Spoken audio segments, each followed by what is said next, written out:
She entered the Senate chamber convinced the ending was already written. In her version of the story, she would be attacked, misunderstood, and then vindicated. She had survived worse, or so she believed, survived displacement, survived suspicion, survived the constant low-grade hostility that follows anyone who becomes both famous and controversial at the same time. She had learned to frame every challenge as proof of resilience, every accusation as validation of her importance. That mindset had carried her far, and on this morning, it carried her right up the Capitol steps once again. She reminded herself of the narrative she had repeated for years. The refugee who became a lawmaker, the outsider who forced her way into rooms never designed for her, the voice that refused to be softened. She told herself this hearing would be no different from the others, just another confrontation she could outtalk, outlast, and outmaneuver. She believed the cameras would be her shield, the language of persecution her armor, and the predictability of Washington her safety net. What she did not know, or perhaps chose not to imagine, was how thoroughly the ground beneath her had shifted. And she did not yet realize how little control she would have once the questions began. The vice president sat at the presiding desk, a placement that had already generated days of argument before anyone spoke a word on the record. Objections had been filed, motives questioned, rules dissected in procedural jargon meant to exhaust rather than persuade. Yet the committee moved forward anyway, citing votes, precedents, and the familiar language of institutional authority. The man in the chair projected calm, not the theatrical calm of cable television, but the quieter kind that suggests preparation rather than performance. Whatever one thought of his politics, he looked like someone who had not come to improvise. When the Congresswoman spoke first, she did not wait to be recognized. She leaned into the microphone with the confidence of someone who understood the power of framing before facts. She described the proceeding as illegitimate, its structure unfair, its intent suspect. She spoke of intimidation, of identity, of a system historically hostile to people who look like her and think like her. She aimed those words not at the room, but at the audience beyond it. The viewers already primed to see conflict rather than complexity.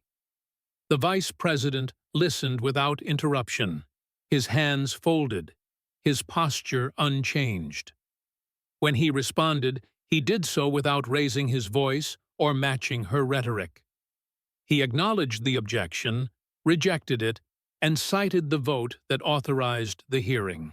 It was a procedural answer, unglamorous and unyielding, the kind that drains energy rather than escalates it.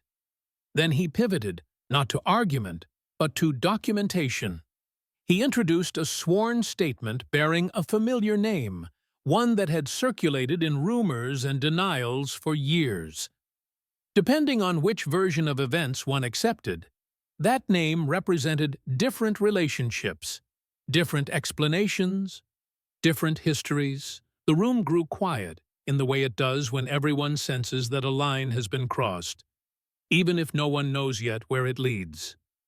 The vice president did not accuse, he read. And in that reading, he allowed ambiguity to do the work that assertion might have ruined.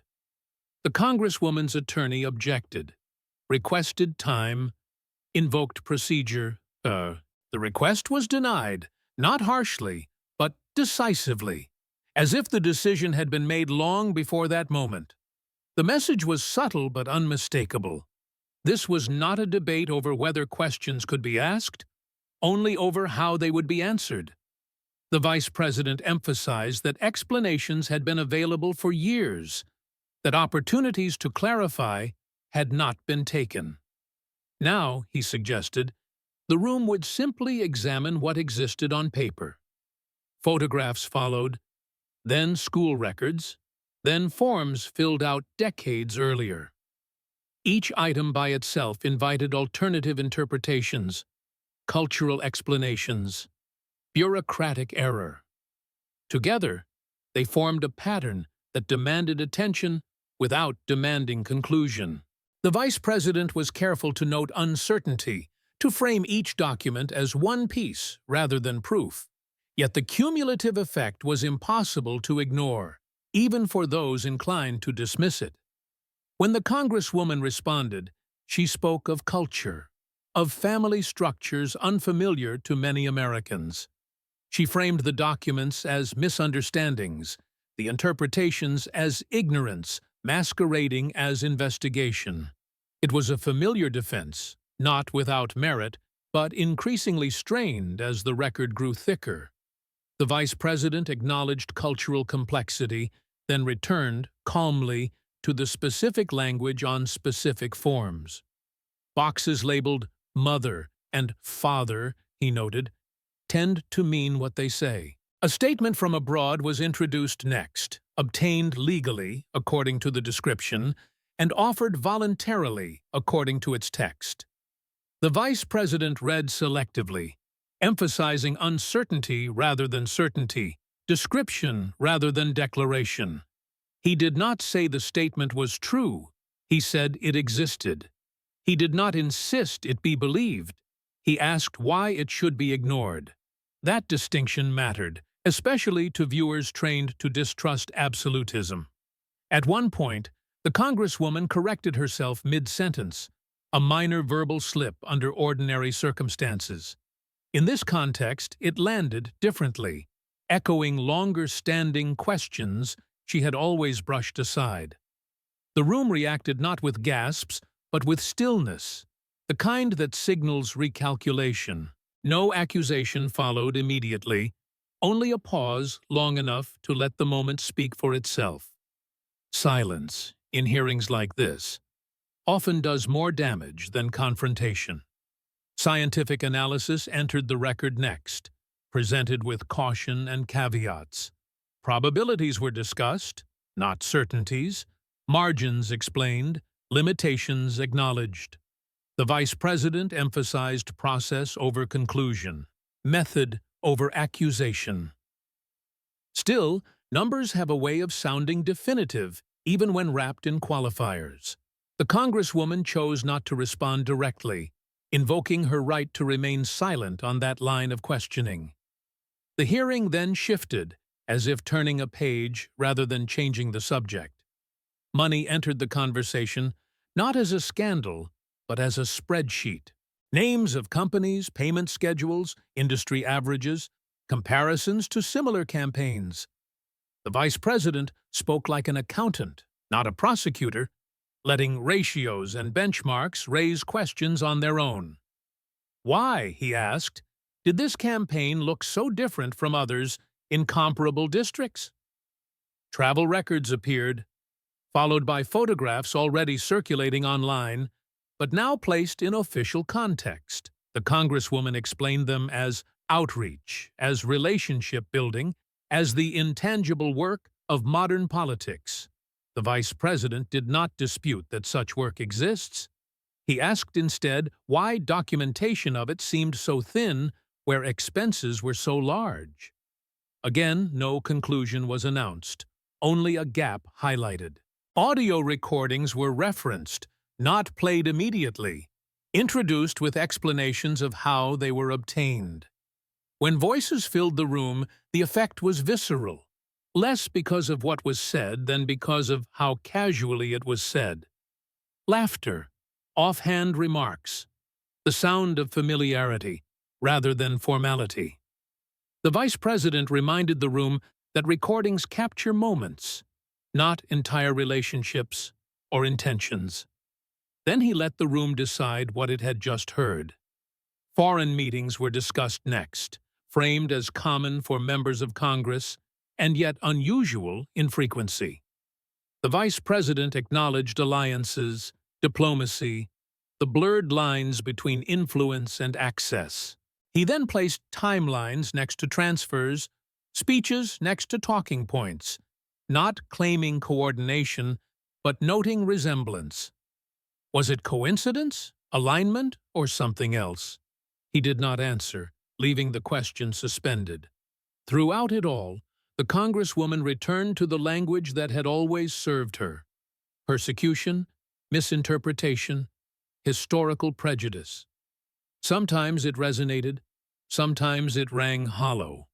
As the hours passed, the tone shifted from defiance to exhaustion, from command to reaction. Allies grew quieter, statements more cautious, faces less certain. Even support, it seemed, was waiting to see how the story ended. The most emotional moment came not from documents, but from testimony played on screen. A widow spoke, not accusing, not demanding, only describing how certain words had sounded to her. The room listened, unsettled by the disconnect between intention and impact. The vice president did not editorialize. He asked why phrasing matters when memory is involved. No one offered an easy answer. When pressed to clarify her views, the Congresswoman resisted the framing. She rejected the premise, the demand, the narrowing of language. What followed was not a confession, but an outburst, a release of long-held resentment and frustration. It was raw, unscripted, and impossible to fully walk back. The room reacted not with applause or condemnation, but with stunned quiet. By the time the vote was called, momentum had shifted beyond any one person's control. Members cited duty, process, and the need for independent review. No one declared guilt. They voted to ask questions elsewhere. The distinction mattered, though it offered little comfort to the person at the center of the storm. The result was decisive, bipartisan, and unmistakably final in tone. When the hearing ended, the narrative fractured. Some saw accountability, others saw betrayal. Still others saw a tragedy of ambition colliding with scrutiny. Online, clips circulated stripped of context and reassembled into outrage. In communities that had once celebrated the Congresswoman as a symbol, conversations turned inward and uneasy. What had been pride became uncertainty, and uncertainty became something harder to name. Days later, a resignation followed, brief and carefully worded. It offered no admission and no apology, only a promise to fight elsewhere. Investigations continued, slowly, methodically, far from cameras. Supporters and critics alike filled the silence with speculation. And the country, already cynical, watched another story end without closure. In the end, what lingered was not a verdict, but a question. How does power reshape people who arrive carrying moral certainty? At what point does defense become reflex, and reflex become habit? And how much of what we believe about our leaders is built on stories we want to be true?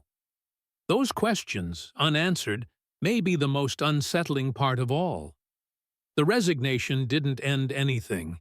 It just changed the venue. In Washington, resignations rarely mean closure. They mean repositioning. A person steps out of the spotlight, and the spotlight widens, scanning for who knew what, who said what, who stayed quiet, who cashed checks, who filed forms, who didn't file forms, who forgot, who misstated, who misspoke. It's not a courtroom drama, at least not yet. It's a slow-motion reputational audit, the kind that doesn't need a verdict to leave a mark.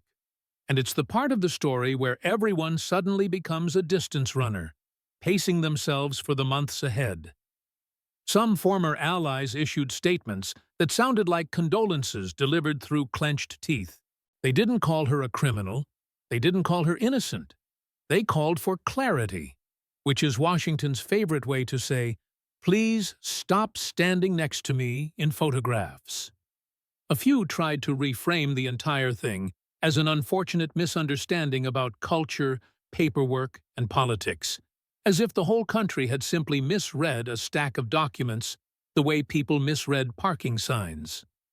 Others focused on the spectacle, lamenting the harshness of the moment, the the cruelty of cameras, the ugliness of public scrutiny, as if the real scandal was that the public had the audacity to watch. It was all very human, very predictable, and, in a way, very telling. Behind the scenes, staffers moved like people cleaning up after a storm. Phones got replaced, passwords got changed, calendars got updated, and old email threads that had once seemed harmless began to read differently in the harsh light of hindsight. If you've ever watched someone reorganize a room after a breakup, you understand the mood. Not panic exactly, not yet, but that quiet, compulsive urgency to remove anything that could be interpreted as closeness. Because in politics, proximity is its own kind of evidence, even when no one says it is. Meanwhile, the media did what it always does. It split into two separate realities that barely spoke to each other. In one reality, the hearing was a long overdue reckoning, a case study in what happens when a compelling narrative is treated like a substitute for transparency. In the other reality, the hearing was a weapon, a warning shot to anyone who might challenge entrenched power. And in the reality most Americans actually live in, people simply ask the question they always ask when politicians collide with paperwork. Why does it always end like this? How many times can a country run the same episode before it stops feeling like news and starts feeling like a genre? In Minneapolis, the reaction wasn't a single reaction. It was a messy, complicated argument happening in real time. Some people felt embarrassed, not because they had supported her, but because they had defended her so aggressively that they had dismissed every question as bigotry by default. Others felt angry at the hearing itself, convinced it had been engineered to humiliate and isolate rather than inform. And then there were people who didn't have a political theory about any of it, just a personal one. They had believed in someone, and belief is expensive when it's refunded in doubt. Those are the people politicians almost never see until it's too late. Because they don't show up on panels, they show up at kitchens and bus stops and restaurant counters. At a small business off Lake Street, a man who had donated more times than he could remember shrugged when asked what he thought. He didn't talk about ideology, he talked about trust. He said he had given money because he thought she'd fight for people like him, people who work 2 jobs and still feel 1 bad month away from falling behind. He didn't say she stole. He said he felt used, and that's its own kind of accusation without ever sounding like one. And then he asked the question that keeps haunting modern politics. Why is it always the small donors who end up feeling like the collateral damage? In Washington, the vice president didn't go on a victory tour, at least not publicly. He made a brief statement, thanked the committee, emphasized process, said the matter was being referred for further review, and then he disappeared back into the machinery of government like a man clocking back in after a long day. That restraint made his supporters cheer, and his critics roll their eyes, because everyone interprets calm through the lens of their own suspicion. But either way, the image stuck. He had looked prepared, and she had looked surprised, and that contrast alone was its own headline. And then the second wave began, the wave that matters more than the first. Not the dramatic clips, not the viral fragments, but the quiet reporting that starts when the cameras leave the hearing room. Who incorporated what entity, when, and where? Who paid which vendor, and for what? And whether anyone can show receipts beyond the words consulting services, which might be the most flexible phrase in modern American English. How often certain names appear in proximity to certain meetings, and why that proximity keeps repeating like a chorus. The questions got more boring, which is how you know they got more serious. Banking questions, compliance questions, disclosure questions. Questions that don't trend because they don't fit in a caption. Questions that require someone to sit in a chair for hours, while another person with a calm voice points to a line item and says, "Explain this." The kind of questions that strip the story of morality and turn it into math. And math has a cruel way of refusing to care about your brand. At the same time, everyone involved began to practice the art of speaking without saying anything. Lawyers used the word context the way chefs use salt. On everything, always, whether it helps or not. Surrogates emphasized due process, which is a lovely principle and also a convenient umbrella for avoiding specifics. Former colleagues talked about concerns and serious allegations, and the need for transparency, which are all true statements that somehow manage to contain zero information. And the Congresswoman's defenders, understandably, kept returning to the question of motive. Why now? Why this way? Why her? That motive question isn't meaningless. It never is. Politics is not a lab. It's a street fight conducted in suits, and timing is often as important as substance. So yes, people asked whether the hearing had been designed to expose facts or to maximize damage. They asked whether the vice president had pursued accountability or advantage, whether he had chosen a process that would produce answers or headlines. And the uncomfortable truth is that sometimes, in Washington, those goals overlap so neatly you can't tell where one ends and the other begins. Still, motive doesn't erase a paper trail. If a document exists, it exists whether the person presenting it is a saint or a cynic. If a payment was made, it was made whether the question is asked by a partisan or a priest. That's what makes these stories so corrosive. They force the public to separate the messenger from the message in a country that has forgotten how. They also force supporters to confront a harder idea. You can be targeted and still be wrong about something. And you can be right about injustice and still be careless with the privileges that come with power. For the Congresswoman, the most painful part may not have been the accusations but the unraveling of her own defense mechanism. For years, she had treated criticism as proof of persecution, and sometimes it probably was. But when you use the same shield for every strike, you eventually stop noticing the difference between a punch and a question. And if your response to any inquiry is always attack, you lose the ability to persuade the people who aren't already on your side. That isn't a moral judgment. It's a political law as old as campaigns themselves. The story also reopened an older American argument we never fully resolve. What do we owe the people we elevate, and what do they owe us back? We love redemption arcs. We love origin stories. We love the idea that hardship automatically produces virtue. But hardship can also produce survival instincts that don't switch off just because you win an election. It can produce a worldview where every institution is an enemy. Every rule is optional, and every challenge is a threat. And if that worldview follows someone into power, it doesn't just shape their rhetoric.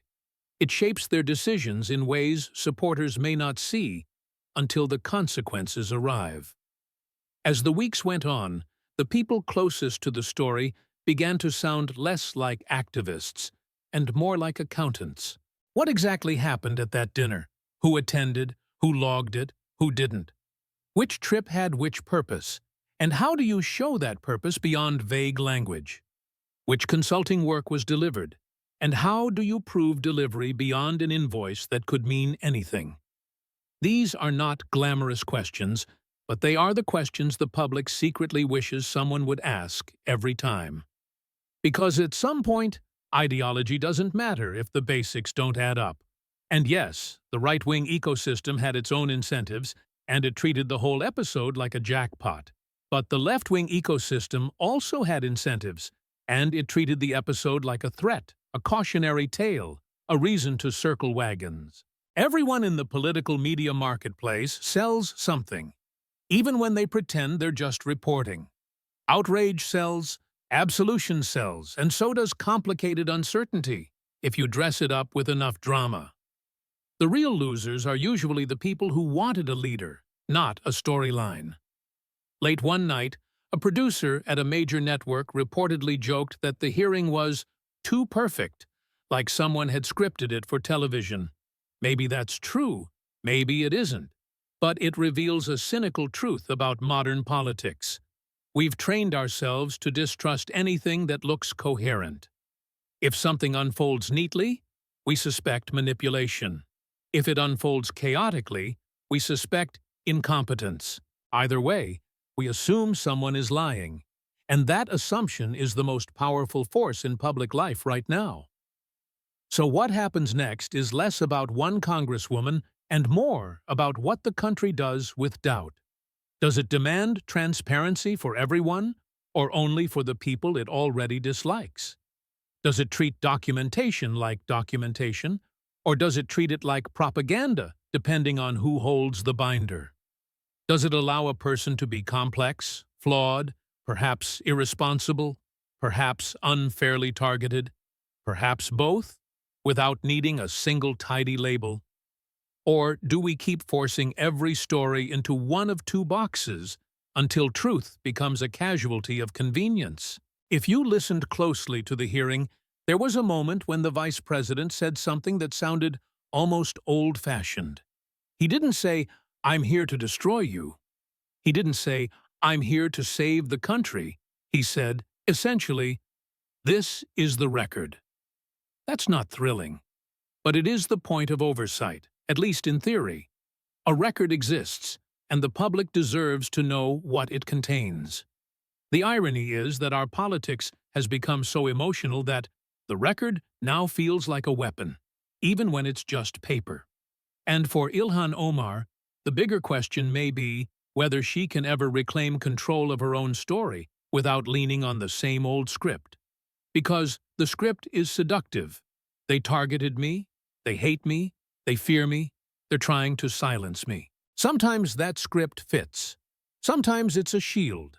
And sometimes, when used too often, it becomes a cage that keeps you from seeing your own mistakes clearly enough to correct them. The public will be told to pick a side, as always. But the more honest response might be to pick a standard instead. A standard that says we can admire a person's rise and still demand clear answers about their conduct. A standard that says skepticism is not hatred and support is not blindness. A standard that recognizes that politics is full of bad faith attacks, while also recognizing that not every question is bad faith. If the country can't learn that distinction, it will keep repeating this story with different names. Because the truth is, there's nothing unique about a public figure being overwhelmed by scrutiny. What's unique is how quickly our culture turns scrutiny into entertainment, and entertainment into certainty. We don't wait for findings.